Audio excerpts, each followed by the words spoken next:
This is Joshua Hart here for Seconds Out. Delighted today to be joined by Gareth A Davies here over Zoom. Gareth, I've wanted to interview you over Zoom for a while, and here we are. How is everything, my friend?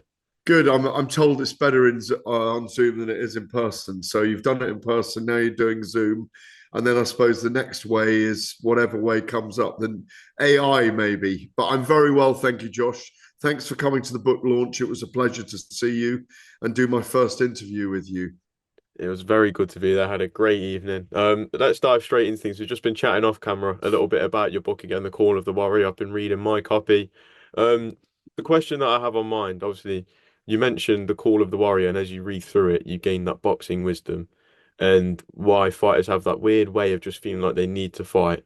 Hmm. And I feel like it links perfectly to what we saw last week in Texas with Mike Tyson at 58 years old, but having that call and that urge to fight again. Where do you believe that came from Mike at I think it 58 years never old? goes away. I think the thing is with Mike, um, he was fighting between the ages of 18 and 22, late 80s into the very early 90s, or particularly the late 80s, and when he was 18 to about 22, he was a ferocious spirit who was trying to prove something to himself about um, being captured by a life of privation, of growing up in a difficult way, of the anger that was inside him, of the physicality that was in him, maybe an anger at the world, into the position he was in, not knowing a different way. So, in some senses, maybe low self esteem. But the way he was as a human being captivated and compelled other human beings to look at him. And it made him the baddest man on the planet, the most looked at man on the planet in that era. But it didn't help his self esteem as he grew and got older and matured. And I think as he's matured as a person, the self esteem has grown. And that animal that everybody loved is not there anymore. And he's grown as a person. And he's quite wise. He's almost quite enlightened in a way. Certainly enlightened to be around. He's very, very present as a person, if you know what I mean by that. And it's always a pleasure to see him. It's lovely to talk about spiritual things as well as fighting. And I think, apart from earning money for the event last week, that he's earned handsomely. I think there was just that calling to be involved again. And I think the whole thing mushroomed. You look at the numbers that Netflix put out eventually, 108 million people watching the event. 108 million people watched him walk out again. And it was like a nostalgia moment. And I've talked about being seduced by it all. I think many of us were seduced by that old image of Mike Tyson coming out. And I think he played his part, from the comedy meme of his buttocks after being interviewed by his son to the biting on his glove and saying, I've got this predilection, I've got this addiction for biting. He played the kind of hangover game as well. And maybe just played his role in the whole event. He was definitely the A plus plus plus side.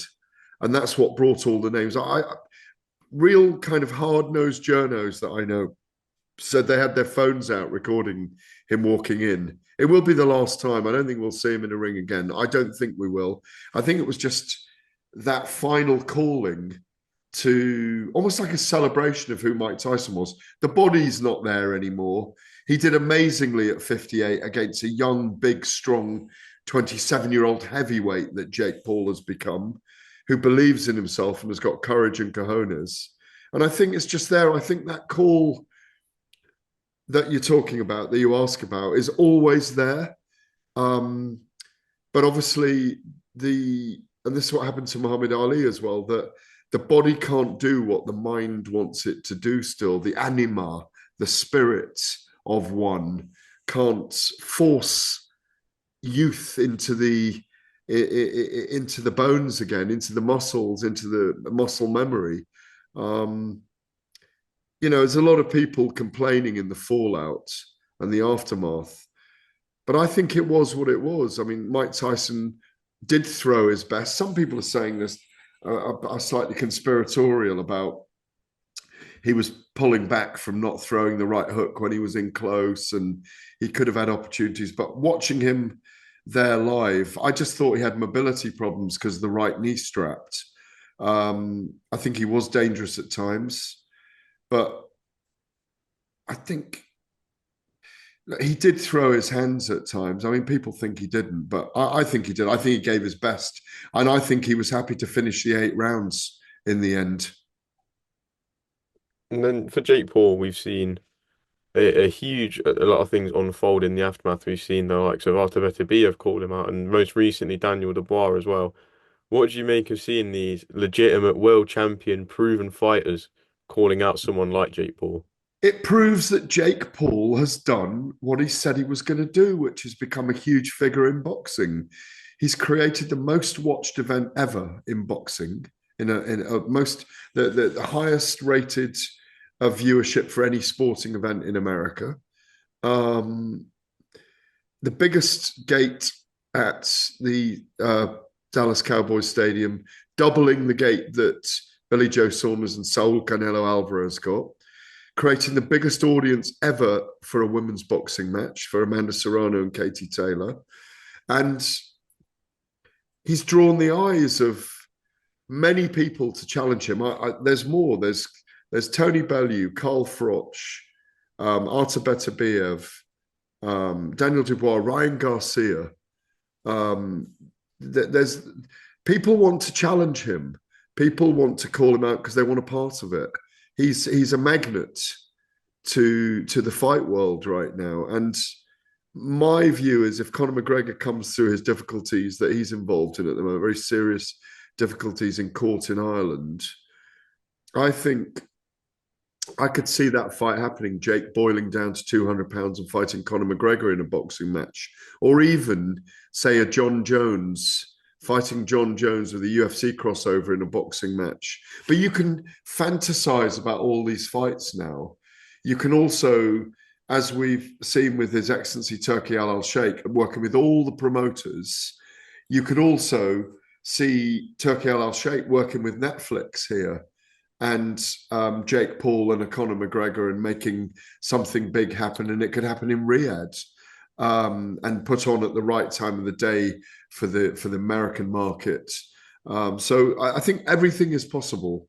I've known him for 6 years. I've known his brother Logan for 6 years. They give me some access. We get pilloried before for being involved with them. We get pilloried afterwards sometimes as broadcasters and journalists for getting involved with them. But they are part of this world. You can't ignore them.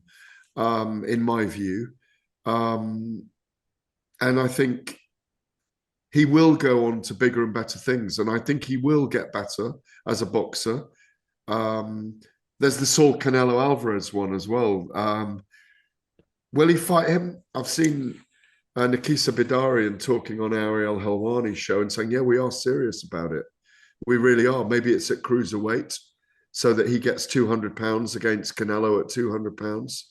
To even it up a little bit. I mean, I don't see the route for Jake to do well against Canelo, frankly. But this is a kid that dreams things into possibility. So if Canelo sees the dollar signs and they make it big enough, I think they will make it happen. And then we're going to go and see Canelo in there with him trying to smash him. He's a very clever marketeer. He's played the heel. And he's 27 now, and I know people around him very close to him. As he gets older, he will do more meaningful things, Jake Paul, with the resonance and subscriber base and following that he does have. Who do you feel is most likely to be in the ring with Jake Paul next? Well, Are you sponsored by a betting agent or not? We are not. Okay. Well, I work with William Hill. Well, if you didn't know, well, I do. I just wanted to read some of the odds to you that William Hill have got right now. It's quite funny as well.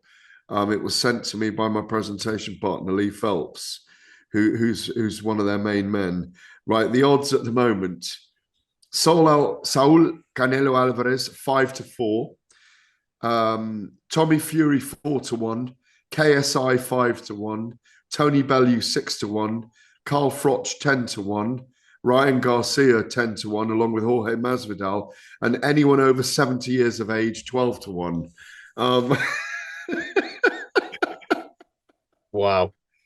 he's not going to step in against Daniel Dubois. Daniel Dubois would absolutely eviscerate him, as would probably someone like Tony Bellew or Carl Froch, even though he's 47. In fact, I think Carl Froch might have a bit of a tough time. He's been away 10 years and not fought. And as Carl says, he'd do it with one hand behind his back. I'm not so sure anymore. And as Carl's ruled himself out, but I think what Jake's done has got very cleverly under people's skin. He's brilliant at doing it, but when you meet him privately, he's not like that. So I think it's a fascinating experiment, the whole thing. Who do I think's most likely? Well, Conor McGregor, I think, is very likely. That's the perfect storm for as big an event.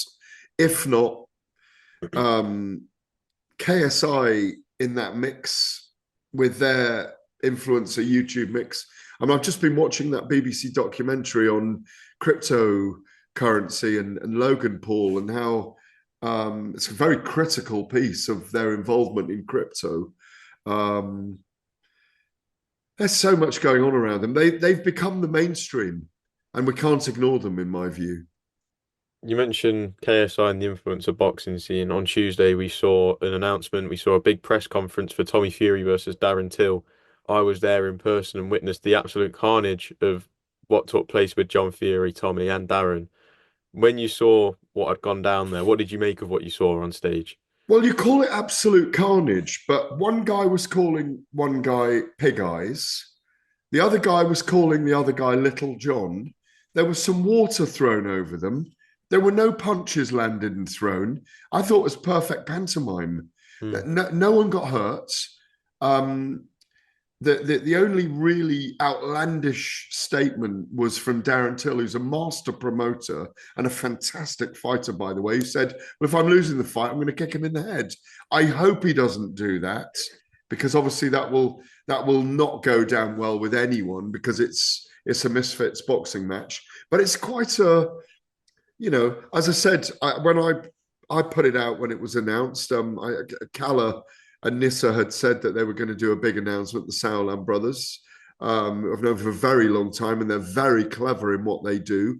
Kala had said, expect a big announcement next week. I put, can't wait for the build-up, fun fight. And I think that's what it is. It'll sell out the Co-op arena, the Co-op Live arena. It'll be an enormous night. Darren Till will bring the numbers. It's Lancashire. Well, it's a Liverpool derby in some ways, isn't it? A Merseyside derby. Um,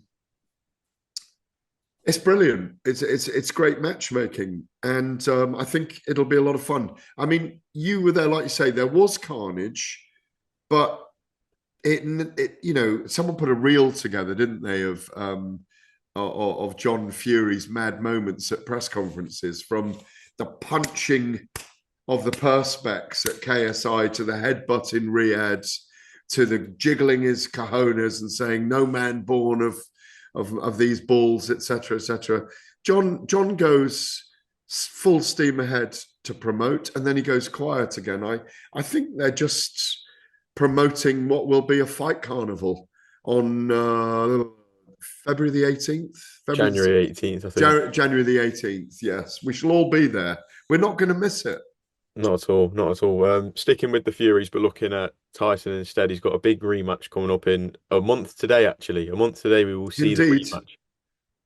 What do you believe Tyson needs to do in order to overcome the absolute mastermind in Oleksandr Usyk? Well, I think they're both masterminds as boxers. I mean, Usyk has put himself at the top of the tree. He will be the guiding light till December the 21st. And if he wins that fight, I think he becomes the generational heavyweight, because I don't think there'll be a trilogy. Tyson Fury's got to do exactly the same as he did for the first 7 rounds and keep on it. And then it'll become a battle of will and skill for the last third of the fight, which Oleksandr Usyk has proven to be a master of management, ring generalship in the last third of a fight. I just think he's got to go and be aggressive, go to the body, use his size, use his reach. When I saw him the last time, I think you were at the press conference at Guildhall. Did you I go was to that not. day? I He was not. looked lean in the face but big. Oh, you weren't there. I thought I recalled you being there. I think he's got to be strong and be hard. I do think the fact that he's not nursing a cut in the training camp this time will help him to be sharper. Um, Hart says as a friend and as a fellow British fighter, I'd love him to win. And then we get the trilogy, and I think he should fight Anthony Joshua in the interim, by the way, as well, or Joshua should fight him. I think he's fully capable of it. Capable of it. I think Tyson Fury has a great boxing mind. What's at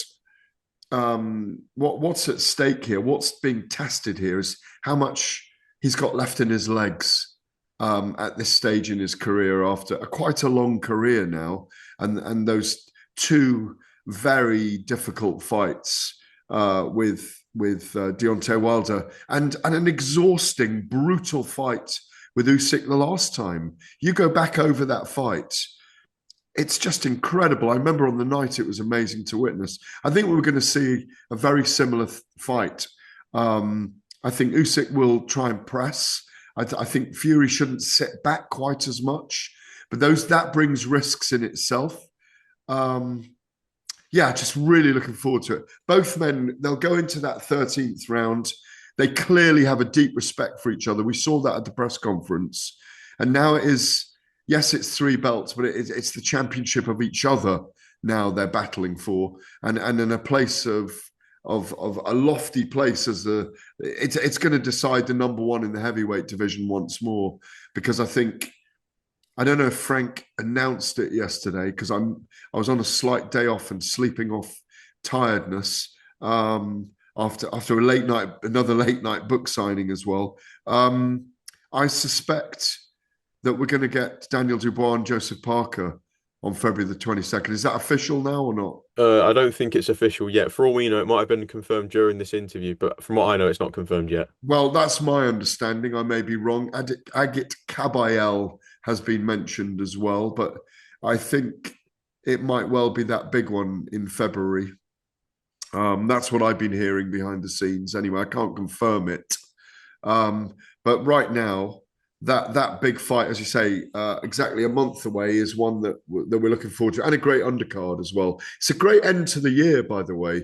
I mean, I'm doing a Ariel Esteban Bracamonte de Argentina against Nelson Hisa of Albania tomorrow night at York Hall with Dev and Sam Gillies for Warren Boxing Management. Little show there at the York Hall, Box Nation show.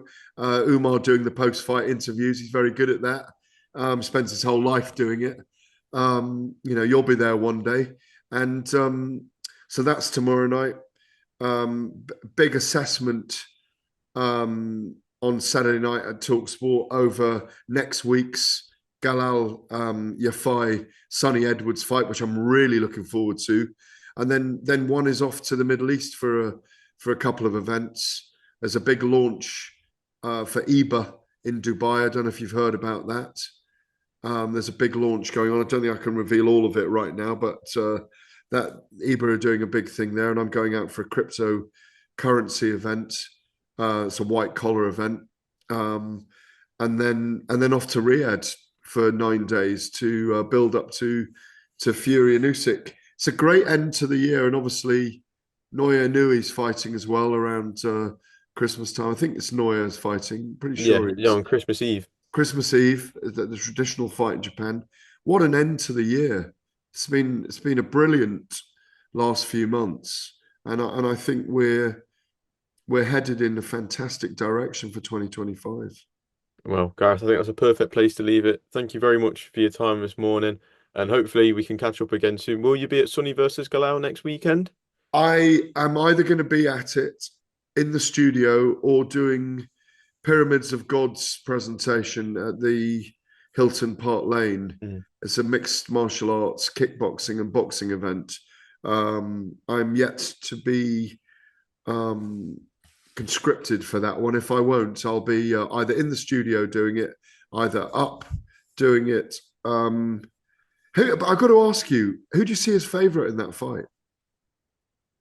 It's a tough one. It is a really tough one. But I feel you just got to look at the pedigree of the fighters, and I think you've got to just slightly favour Sonny because while he's got that experience, I don't think there's a lot of miles on the clock either. He's not really had any tough fights outside of Bam. So I think you've got to make Sonny the favourite, but I think only a slight favourite. I think it is probably the best, one of the best fights in terms of how close it is competitively. I think it's probably the best one we've had on British soil all year. They've also sparred a lot. I picked Exactly. Galal originally, obviously Olympic gold medalist. I picked Galal with that kind of tenacious, aggressive, come forwards, Mhm. counter punching southpaw style that many of the great modern boxers have, from Vasyl Lomachenko to Oleksandr Usyk to Terence Crawford's. It's almost the perfect style. Mm, Sorry, I'm in the mirror. That's there we go. I know, but that looks, even though I'm doing southpaw, it looks like mm, orthodox. But I think I'd picked Galal, and apparently Sonny Edwards wasn't too happy about it. He refused to shake my hand the other day. I don't know if he's pulling my leg, but it's kind of swung me back again. My instinct says Galal, mm, but I could be completely wrong because Sonny's going to have to step. Sonny has shifted his style. He went all the way to Bam, where you could almost couldn't hit him with a handful of rice, you know. And now that something's changed in him, I think, and I think he will stand and fight in periods with Galal. Like you say, the experience is definitely with Sonny, but it's a tremendous fight. It's not for a world title, but it's literally worthy of a world title. mm. But this championship of each other, which I just mentioned with Fury and Usyk, it's one of those. So no, it's fantastic. It really is fantastic. Cannot wait for it. Absolutely. Gareth, thank you very much for your time, and we'll catch up again very soon.